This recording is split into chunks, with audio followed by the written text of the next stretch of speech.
Good morning to all my TikTok friends. So, nandito lang po ako ngayon sa opening ng SNR. Ayan, dito lang yan sa Barangay San Rafael, Tarlac City, no? Along MacArthur Highway. So, investor and buyer, no? Ganyan na po ka well developed ang ating bayan ng Tarlac. Ayan, si brother. Ayan. Kita nyo naman. Oh, ayan po. Oh, yan ang magsisecure dito pag dito kayo namili sa SNR. Thank you, brother ko. Ayan. So, ayan po ang tao ngayon dito sa SNR. Napakadami naman po namimili. So, sobrang dami nang namimili.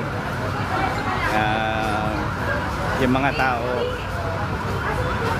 nagsisiksikan. At nagsisiksikan pati mga sasakyan nila. Ayun. Sobrang traffic ngayon dito kasi grand opening po ng SNR Tarlac. So, sa lahat po ng mga members ng SNR, sa mga friends and followers ko sa TikTok, no? This is the right time na you can buy a property dito lang yan sa atin sa Tarlac province. Oh, ayan po. Pakita ko sa inyo yung pila ng mga tao. So, ganyan lang po naman kadami ang tao ngayon. So, hindi mahulugan ng karayom na nga, sabi nila, di ba?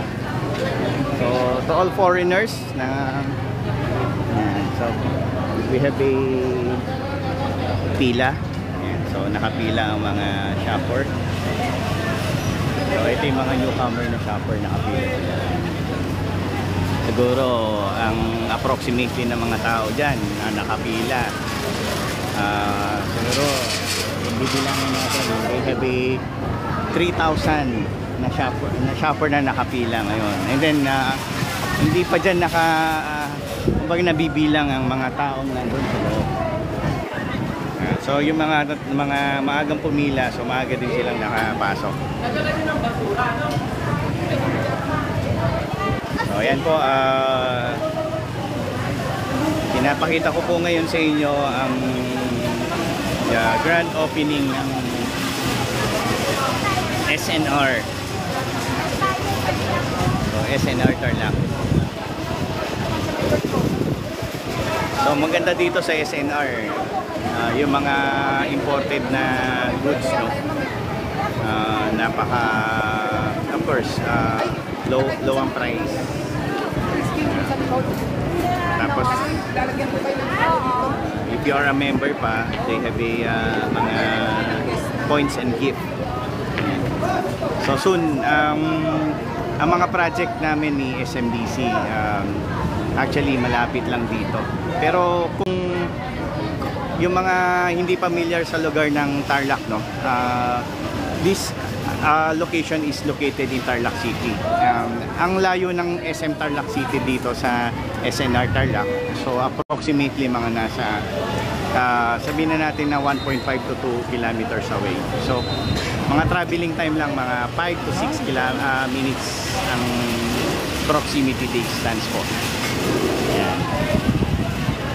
Ayan. So yung mga project namin dito, for your information, mga investor and buyer, no, siguro mga nasa 20 minutes traveling time via yon public utility vehicle like jeep or maybe yung mga UV, no. So yon, along MacArthur Highway lang din kasi yung mga project na binibuild namin dito sa, for example, yung Sunnyvale Premier.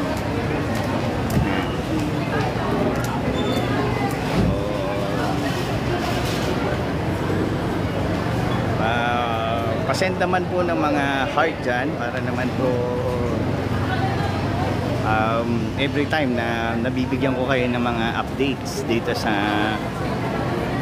Tarlac City, sa mga ino-offer naming property sa inyo. Ayan.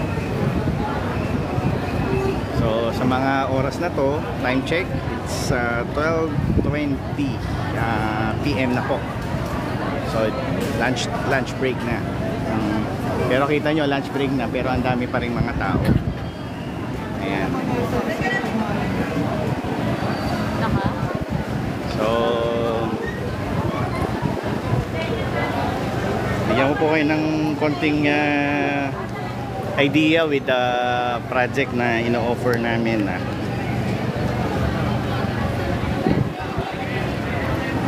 So ito po.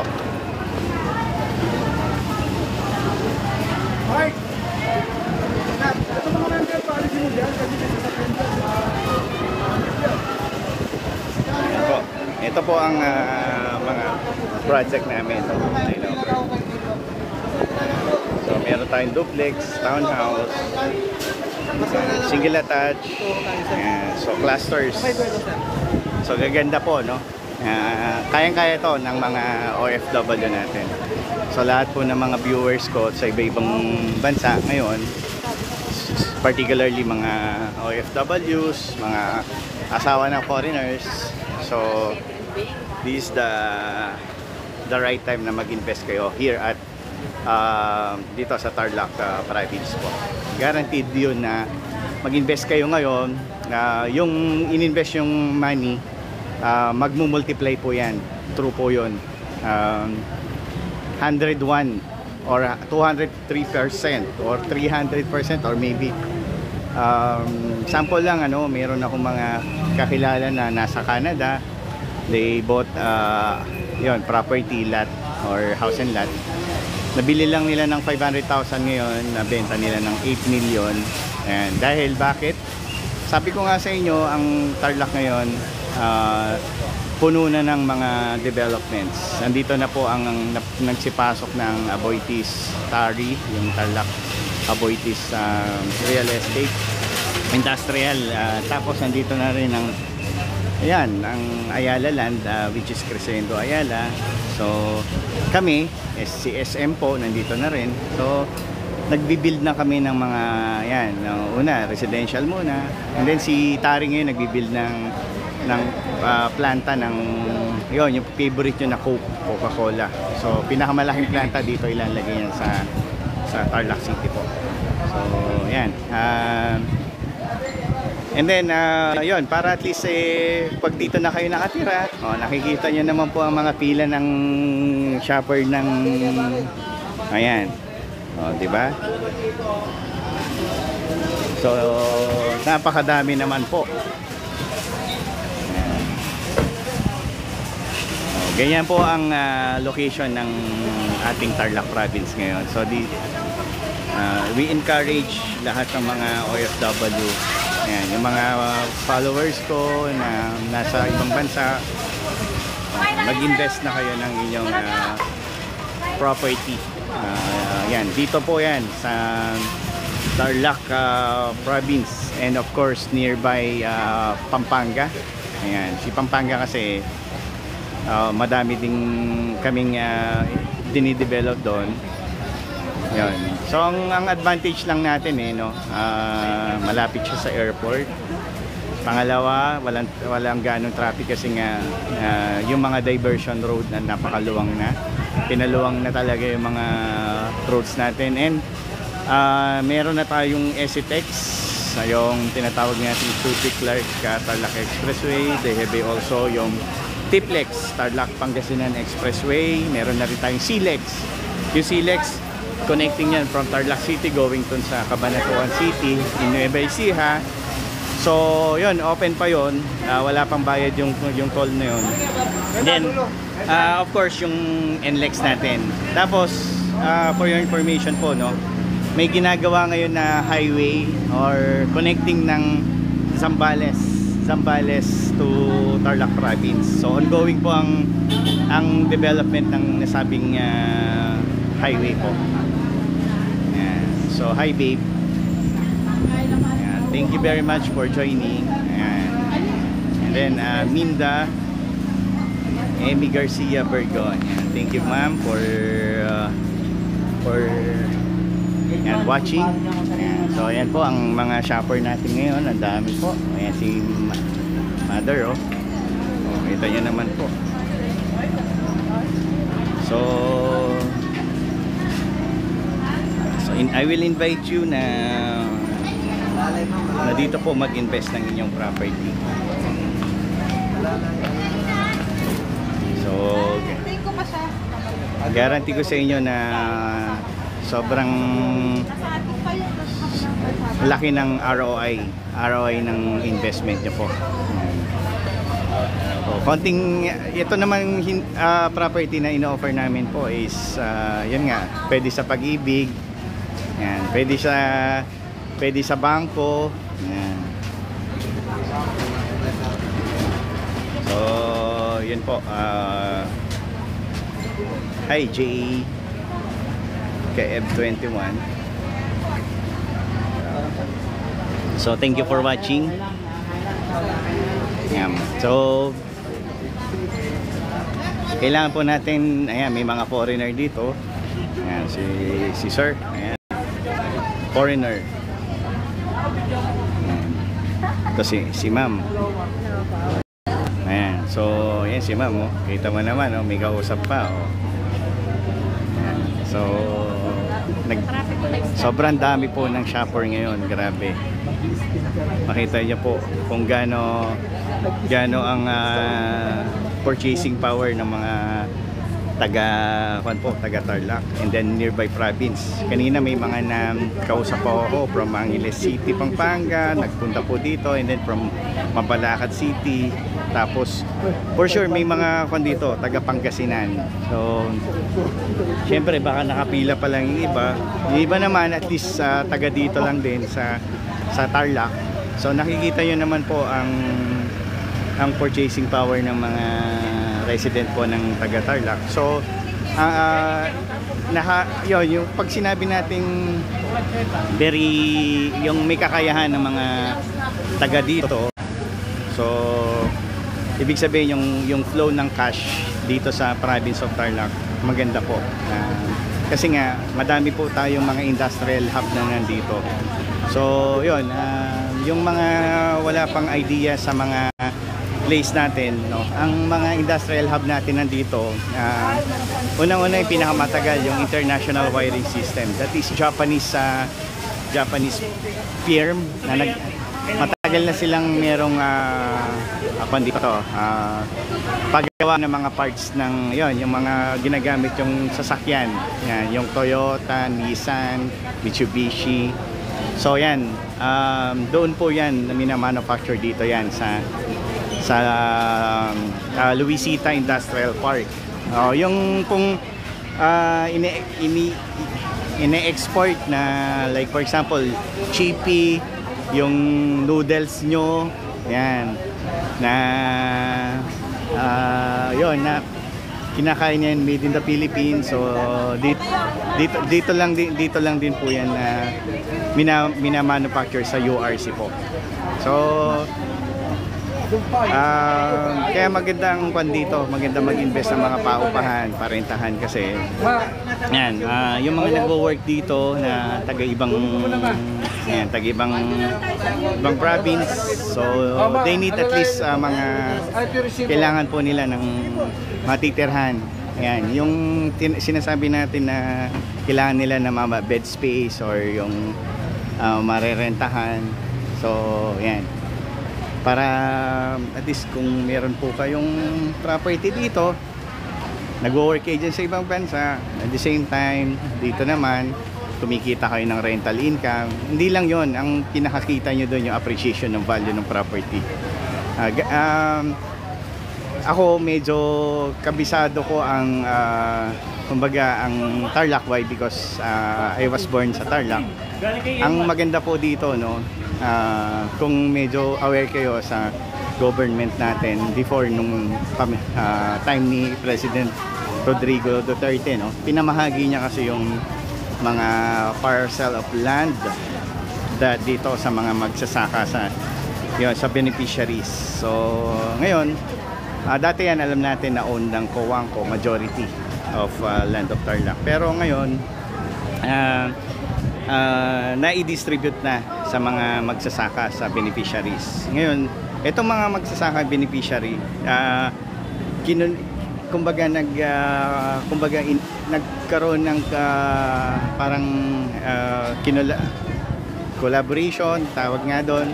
So ibinenta nila sa malalaking developers. Ibinenta nila sa amin sa Ayala, ay sa SMDC, yan binenta nila kay Ayala, binenta nila yan kay Aboitiz. And then madami mga developers na mga private players.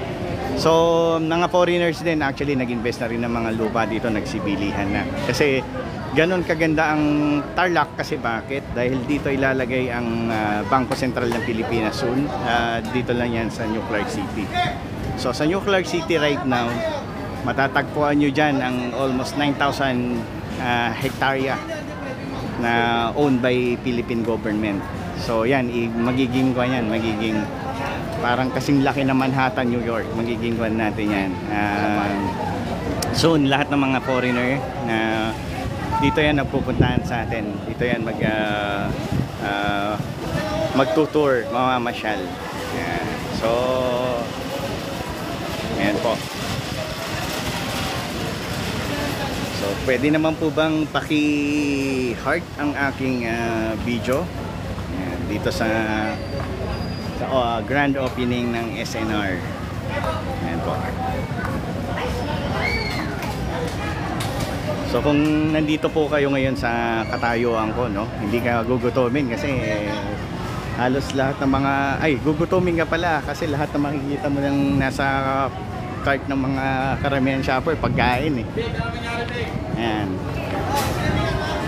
So kung natikman nyo na po ang pizza ng SNR, ay nako, napakalaki.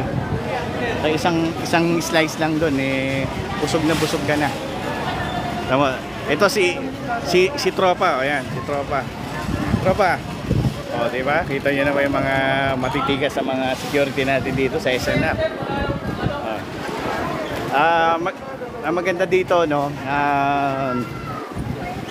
Yan, pag hello ma'am. Pag sabi ko nga po sa inyo, kung ako yung magiging ako po yung licensed real estate salesperson, no, under Philippine Regulatory Commission, and then DSHUD, or we called it the Department of Social Urban Housing Development, DSHUD. So yan, formerly banker dito sa atin sa Philippines. So pag ako naging property real estate agent nyo, guaranteed yun na I will give you a good service. I will help you from time na itong property inuhulugan nyo up to the time na pag pinaparentahan na natin, at the time na pag mini-maintain na yan. So pero huwag po kayong mag-alala, ang SMDC alam naman na po niya yan. Meron kaming maintenance provider na, and then meron na rin kaming mga leasing department na rin na nag-handle niyan. Pero ang good thing lang dyan, syempre ang maganda doon is kumbaga syempre kayo pa rin may-ari niyan. So kayo pa rin na nagdi-decision sa lahat. Okay? So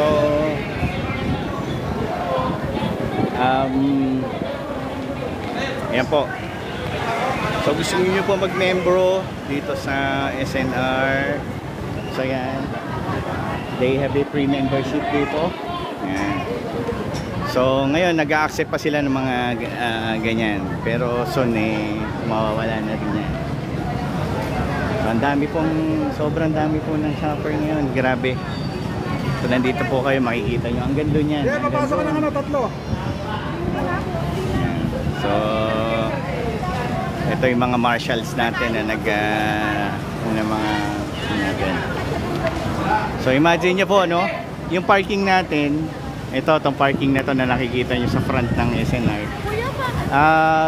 Doon sa kabila na yon may open space doon. Puro sasakyan, puro parking ng mga shoppers natin. So, ganon kadami ang shopper ngayon dito sa SNR po.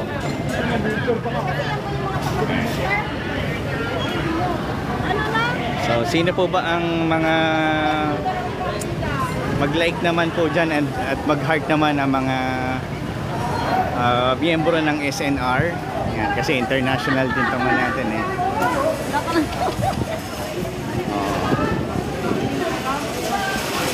So, yan, I think, hello ma'am. Yan, medyo kuha na rin to. Itong aking maliit na or short vlog na to, kailangan ko na rin siyang i-end for the meantime, no? Yan. So kasi na po tayo, mag-offer na ako ng mga dito, yung mga mga investor dito na taga-ibang lugar. So, yon. Thank you very much po sa lahat na nag-watch ng aking live right now. So, sa susunod na vlog po ulit, yan, I Miss D, ibibigay ko po sa inyo yung mga ibang project namin na kumbaga na nandito sa ngayon sa Tarlac, no? Pero dito sa videos ko and photo ko sa TikTok po, na yung ibang mga project dyan na ibigay ko na i-share ko na dyan, so you can watch. And then yung ibang mga project namin na meron kaming mga bagong bukas na pre-selling like Symphony Homes, yun yung mga site natin na yan, hindi ko pa siya na iba-vlog kasi ongoing yung construction ng mga landscape. Okay, so yun po. Thank you Ma'am Marian, thank you Ma'am Sarah. Oy, Sarah Pulintan, kilala ko si Ma'am, kabarangay ko yan. Si Ma'am Freddy, Sir Freddy Pintan. Okay. So yun, yun lahat po ng mga taga malapit dito sa SNR, magsipuntahan po kayo. I think kami mga promo sila ngayon eh. So yun, thank you very much po. I will end this live right now. So thank you and God bless you all.